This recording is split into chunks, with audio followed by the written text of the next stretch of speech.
आप कह रहे हैं कि हमारी गंगा को, हमारी गाय को, हमारी संस्कृति को नष्ट करने वाली सरकारें हैं, लेकिन उन सरकारों को चुना किसने? आपने। आप जब सरकार चुनने के लिए मौका आता है तो भूल जाते हैं कि हमारी संस्कृति क्या है, हमारी सभ्यता क्या है। आपने वोट देते समय कब गाय को ध्यान में रखा कि मैं गाय के लिए वोट करूंगा? आज़ादी के 75 साल बीत चुके, आपने कभी गाय के लिए वोट दिया? इतना लंबा समय हो गया, कभी गंगा के लिए वोट दिया? दिया ही नहीं। आप अपनी संस्कृति की रक्षा के लिए वोट नहीं करते हो, आप तो जाति पे वोट करते हो, आप तो तथाकथित धर्म के लिए वोट करते हो, आप तो आरक्षण के लिए वोट करते हो। आपने कब सभ्यता संस्कृति के लिए वोट किया? जब तक आप सभ्यता और संस्कृति के लिए वोट नहीं करेंगे तब तक आपकी सभ्यता और संस्कृति की नीलामी इसी तरह से आपके द्वारा चुनी गई सरकारें करती रहेंगी। अभी आप थे और दिल्ली में संसद भवन के उस कोने पर गए जहां पर 1966 ईस्वी में हमारे द्वारा चुनी गई सरकारों ने हमारे ऊपर गोलियां बरसाई थी। डायर नहीं आया था विदेश से, हमारी चुनी हुई सरकार थी, और उसने जो गौ भक्त गौ माता की रक्षा के लिए वहां पर इकट्ठा हुए थे उनके ऊपर गोलियां चलाई और जाने कितने उसमें मारे गए। हमारी ही तो चुनी सरकार थी, तो हमारी चुनी हुई सरकार हमको गोली से कैसे मार सकती है? लेकिन मार ही दिया। इसका मतलब क्या है? इसका मतलब है कि हम जिन सरकारों को अभी तक चुन रहे हैं वो हमारी सरकारें नहीं हैं। हमारी सरकारें होती तो हमारी बात तुरंत सुनती। बच्चा रोने लगता है तो माँ तुरंत सब काम छोड़ करके उसके पास आती है, उसकी ज़रूरत को समझती है और उसको पूरा करती है। अगर ज़रूरत नहीं समझ पाती है तब भी उसको गोद में उठा करके हिलाती है, डुलाती है, घुमाती है, 2 शब्द कहती है ताकि आश्वासन मिल जाए बच्चे को। लेकिन हमारी सरकारें, आप अनशन करिए, मर जाइए, उनको कोई फर्क नहीं पड़ता। गली गली ये दृश्य। पहले की सरकारें जब थीं वो भी सुनती नहीं थी, लंबे समय तक रखो तो फिर थोड़ा बहुत बात करती थी। अब तो वो भी बंद हो गया। अब तो धरना प्रदर्शन बंद हो गए, अनशन बंद हो गए, क्योंकि लोगों को पता चल गया कि बैठने का मतलब है मर जाना, सुनवाई नहीं होगी। तो ये सरकार हमारी है। हमारी सरकार होती तो जैसे ही हमारे मन में दुख आता हम शांति से उसको बोलते, तब भी सुन लेती कि भैया क्या दिक्कत है, आपने ये बात कही है कि आपको दिक्कत है, क्या दिक्कत है? लेकिन वो नहीं सुनते। आपका शंकराचार्य पैदल चल करके दिल्ली जाता है, किसी सरकार को पड़ी है? अरे सरकार तो छोड़ो, वो तो सत्ता में है, किसी पार्टी को पड़ी है? कोई आया बात करने के लिए कि भाई आपको क्या समस्या है? हम सरकार में तो नहीं है लेकिन आपके प्रति हमारी संवेदना है। किसी के मन में ये बात आई? इसका मतलब क्या है? इसका मतलब है कि ना तो हम अपनी संस्कृति सभ्यता की रक्षा के लिए वोट दे रहे हैं और ना ये पार्टियां हमारे लिए संगठित हुई हैं। महाराज जी बोल रहे हैं ये किसी और के इशारे पर जाएंगे 3:30 बजे खड़ी हैं और अपना काम कर रही हैं, और हम मजबूर होकर के बोलते रहो। उनके द्वारा उछाले गए जुमलों में प्रभावित होकर के उनको वोट देते चले अभी आए। हम तय करेंगे, उसको बाद में बताएंगे। सबसे बड़ी बात यह है, हम हिंदुओं के लिए जो बात इस बार हमने कहनी चाहिए, अगर हिंदुओं को समझ में आएगा तो निश्चित रूप से इसका बदलाव होगा। और वो ये है कि हम हिंदुओं का एक नियम है। क्या नियम है? कि हम जो कुछ काम करते हैं उसको करने के पहले विचार करते हैं, ये जो कार्य मैं करने जा रहा हूं क्या ये शुभ है कि अशुभ है? अगर शुभ है तो इसका फल भी शुभ होगा, इसलिए मैं इसको कर देता हूं। और अगर ये अशुभ है तो इसका फल भी अशुभ होगा, इसलिए उससे मुझे बचना चाहिए और इस कार्य को नहीं करना चाहिए। करते हैं कि नहीं? जो कार्य मैं करूंगा उससे पाप तो नहीं उत्पन्न होगा, पाप होगा तो मैं नहीं करूंगा, पुण्य उत्पन्न होगा तो करूंगा। अच्छा फल होना चाहिए किसी भी कार्य का। लेकिन हम 75 साल से वोट देते चले आ रहे हैं, आज तक हिंदू विचार करने के लिए तैयार नहीं है कि उसके वोट देने से उसको पुण्य हो रहा है कि पाप हो रहा है। और वो क्या रहा है, वो ये रहा है कि जिन सरकारों को वोट दे करके वो सत्ता में स्थापित करता है वही सरकारें गौ हत्या करती हैं। गौ हत्या अगर हमारे द्वारा समर्थित सरकार करती है तो पाप का समर्थन करने वाला पापी होता है कि नहीं होता है? अपराध का समर्थन करने वाला अपराधी होता है कि नहीं होता है? इतना सा विचार हम हिंदू नहीं कर रहे हैं कि हमारे वोट से अगर सरकार बनेगी और वो गौ हत्या करेगी तो हमारे माथे पर भी गौ हत्या का पाप लगेगा। हर हिंदू के माथे गौ हत्या का पाप चढ़ा हुआ है, इसीलिए हिंदू अपने बारे में सोच ही नहीं पा रहा है और पूरे विश्व में उसकी जो प्रतिष्ठा है वो बहुत धूमिल हो चुकी है। तो सबसे पहले तो हम आपको ये कहना चाहेंगे कि और कोई धर्म नहीं है, धर्म है केवल सनातन धर्म। ये जो गलतफहमी, भ्रम आपके मन में आ गया है कि कई धर्म हैं, इसको पहले मन से निकाल दीजिए। धर्म कहना हो तो धर्म माने सनातन धर्म, धर्म नाम की दूसरी कोई चीज है ही नहीं। अब आप कहेंगे कि फिर कई धर्म कैसे दिखाई देते हैं?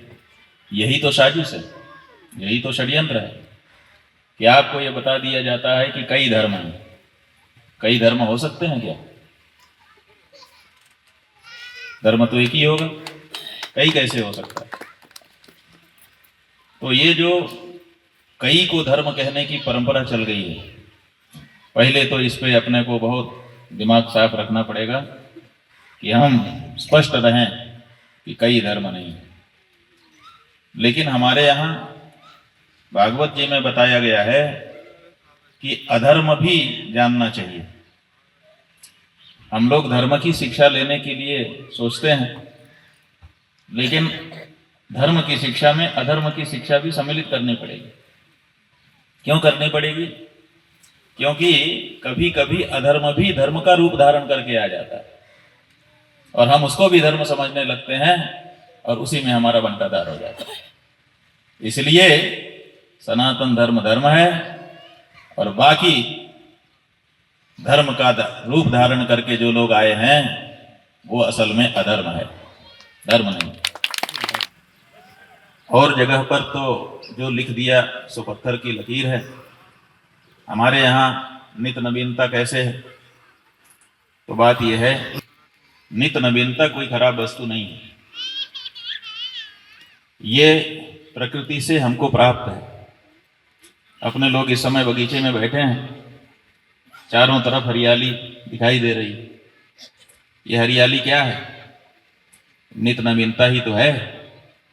एक पत्ता, पहले कोंपलें उसकी निकलती हैं, फिर धीरे धीरे वो पुष्ट होता है, उसमें तरह तरह के रंग आते हैं, फिर उसका जीवन पूरा होकर के वो बिखर जाता है, लेकिन फिर उसकी जगह पे एक नई कोंपल आ जाती है।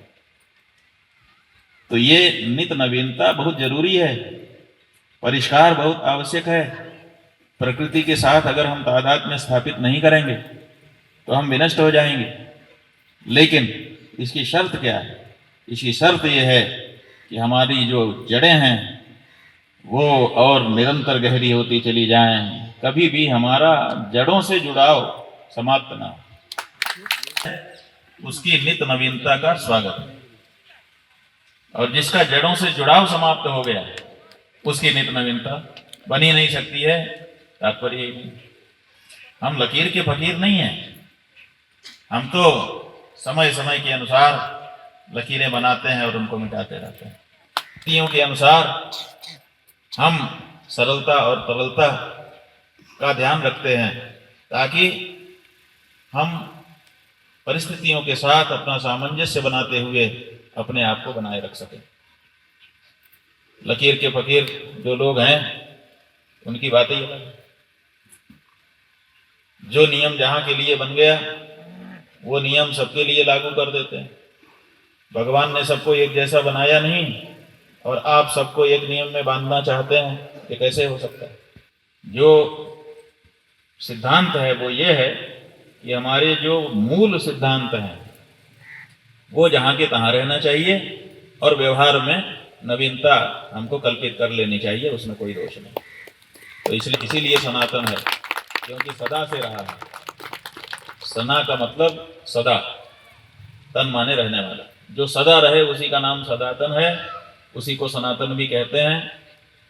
तो सदा रहा है माने लाखों वर्ष पहले भी था, अभी भी है, और लाखों वर्ष बाद भी रहेगा। तो हमारे में कहाँ बदलाव आया? मूल हमारा वही है, लेकिन व्यवहार हर समय बदलता रहा। तो व्यवहार के स्तर पर हम जरूरी बदलाव जरूर करते हैं, लेकिन अपने मूल सिद्धांतों को जहाँ का तहाँ रखते हैं, उसमें कोई बदलाव हम नहीं करते। सिर पर पाप चढ़ा हुआ है, गौ हत्या का पाप, और वो जो गौ हत्या का पाप है वो आपको दुखी बना रहा है, आपको प्रतिष्ठा से, श्री ही श्री से विहीन बना रहा है। और उसको फिर से समझ लेने की आवश्यकता है कि हम किसी तरह से इस पाप को अपने माथे से हटाएंगे। और इसीलिए हमने दिल्ली जा कर के वहाँ पर जिन गौ भक्तों को गोली से मारा गया था, उनकी आत्मा के लिए शुद्ध देशी गाय के दूध से तर्पण करके ये प्रतिज्ञा कर चुके हैं। और सबको बताने के लिए हम देश में निकल रहे हैं कि आपके द्वारा जो मतदान इस बार आगामी लोकसभा चुनाव में किया जाना है, उस चुनाव में कम से कम इस बात का विचार करिए, और विचार करके जिन पार्टियों ने ये घोषणा चुनाव से पहले कर दी कि हम गौ हत्या अगर सत्ता में आए तो पहला काम करेंगे कि गौ हत्या रोकेंगे, गौ हत्या के विरोध का कानून बनाएंगे, और गौ माता को पशु की सूची से हटाकर उनको राष्ट्र माता के पद पर प्रतिष्ठित करेंगे। उनको अगर आप वोट देते हैं, उस पार्टी या उस कैंडिडेट को, तब तो आपको गौ रक्षा का पुण्य मिलेगा आपके मतदान से।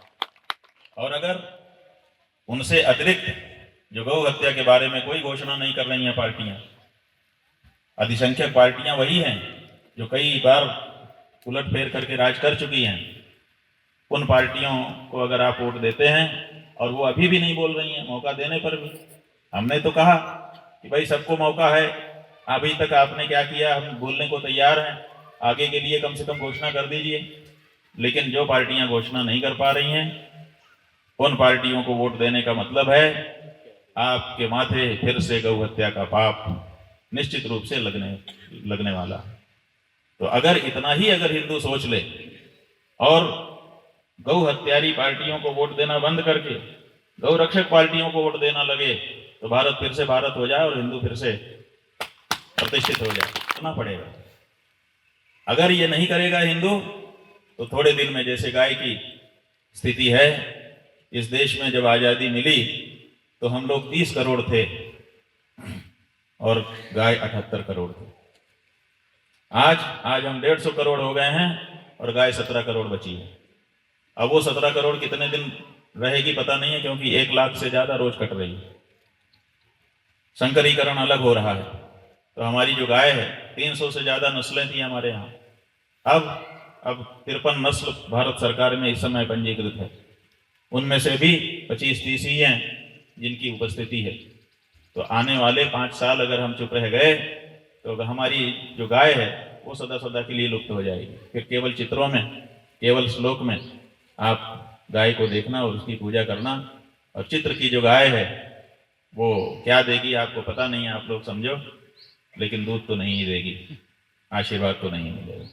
तो अब हम ये प्रश्न आपसे पूछना चाहते हैं कि आपको अपने जिले का नाम बनाए रखना है कि बदलना है? भगवान बनाए रखना है। पूरे देश की जो है गोरखपुर नाम होगा, पूरे देश का नाम गोरक्षापुर होगा। अगर गोरखपुर को गोरखपुर बने रहना है तो गोरखपुर के लोगों को गौ रक्षा के लिए आगे आना होगा। और अगर गोरखपुर के लोग आगे नहीं आते हैं तो गोरखपुर का नाम बदलना पड़ेगा। वो नाम बदल लेना ज्यादा अच्छा है, क्योंकि नाम के अनुरूप काम तो आप लोगों का नहीं दिखाई दे रहा है। गोरक्ष पीठ यहाँ पर बना हुआ है। आज दोपहर बाद हम वहाँ जाके दर्शन भी करेंगे। गौ रक्षा की मुहिम चला रहे हैं, गोरखपुर आए हैं तो गोरक्ष पीठ में भी हम जाएंगे। लेकिन नाम का केवल गोरक्ष पीठ, नाम का केवल गोरखपुर, नाम का नहीं, काम का भी होना चाहिए। गौ रक्षा के बारे में कम से कम यहाँ पर उस कैंडिडेट को इस बार जिता दीजिए जो गौ रक्षा की शपथ लेकर के आपके सामने आए। ये संकल्प कम से कम ले लीजिए। आप किसी पार्टी को वोट दीजिए, हम किसी पार्टी में दखलंदाजी नहीं कर रहे हैं, लेकिन इतना जरूर कहना चाहते हैं कि इस बार के वोट से आपको गौ हत्या का पाप लेने की जरूरत नहीं है। आपके सामने स्पष्ट बता रहे हैं कि आपको गौ हत्यारी पार्टियों को वोट देने पर गौ हत्या का पाप लगेगा। तो कम से कम इस बार ये मुहिम यहाँ पर चलाइए कि जिस पार्टी को हमारा वोट चाहिए वो अपने अध्यक्ष से एक शपथ पूर्वक उद्घोषणा लेकर के